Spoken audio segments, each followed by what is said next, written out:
राजा पांडु की मृत्यु के बाद धृतराष्ट्र को हस्तिनापुर का राजा बना दिया गया था। दोस्तों, उस समय हस्तिनापुर की कीर्ति पूरे विश्व में फैली हुई थी और धृतराष्ट्र के 100 पुत्र थे, ये तो सभी लोग जानते थे, और धृतराष्ट्र के राज्य का नाम पूरे विश्व में फैला हुआ था। दोस्तों, इतना सब होने के बावजूद भी एक कड़वा सच था।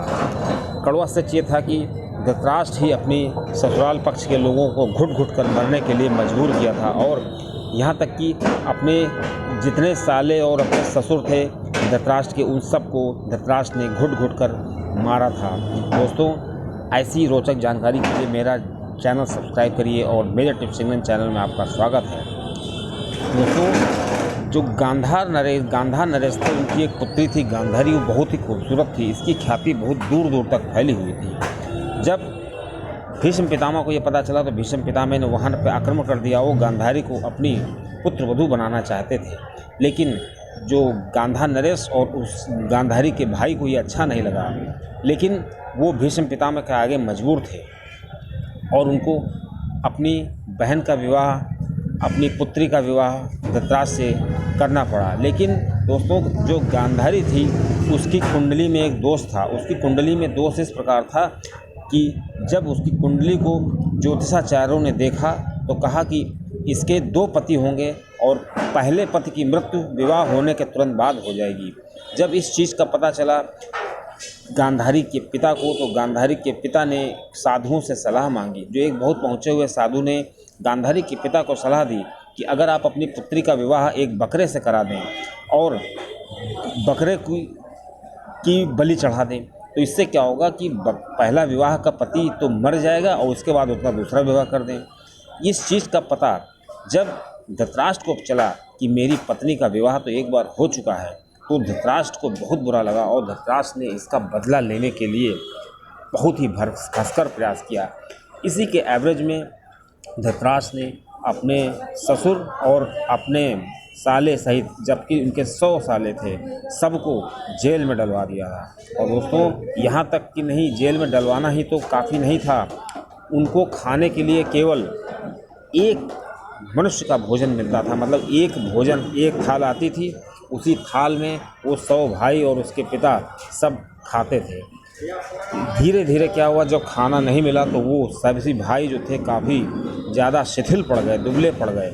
अब जब गांधार नरेश जो कि जेल में थे, उनको ये पता चला कि धीरे धीरे हम सब की मौत हो जाएगी, तो गांधार नरेश ने एक चाल सोचा कि अपने कम से कम एक पुत्र को जीवित रख दें जो इन कौरवों से बदला ले सके। इसलिए जो गांधार नरेश थे, उन्होंने अपने सबसे प्रिय पुत्र शकुनी को इसके लिए तैयार किया और शकुनी को वो जिंदा रखना चाहते थे। इस प्रकार जब खाना आता था तो जो सभी भाई थे वो अपना खाना का हिस्सा नहीं लेते थे। इस प्रकार पूरा का पूरा खाना शकुनी को दिया जाता था, और शकुनी को इसलिए दिया जाता था कि शकुनी जो हैं आगे चल कर के हस्तिनापुर से राज्य का विनाश कर सकें और हस्तिनापुर में अपनी धाक जमा सकें, क्योंकि शकुनी ने अपने सभी भाइयों को, अपने पिता को, अपनी माता को जेल में मरते हुए देखा था, घुट घुट कर धृतराष्ट्र की वजह से।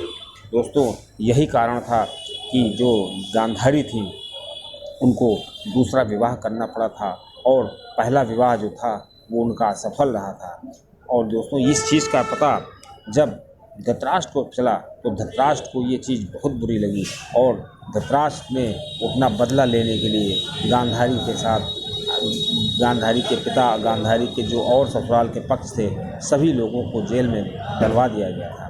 दोस्तों, ऐसा ही माना जाता है कि जो शकुनी था वो बहुत ही ज़्यादा चतुर था, ये उसका पिता जानता था।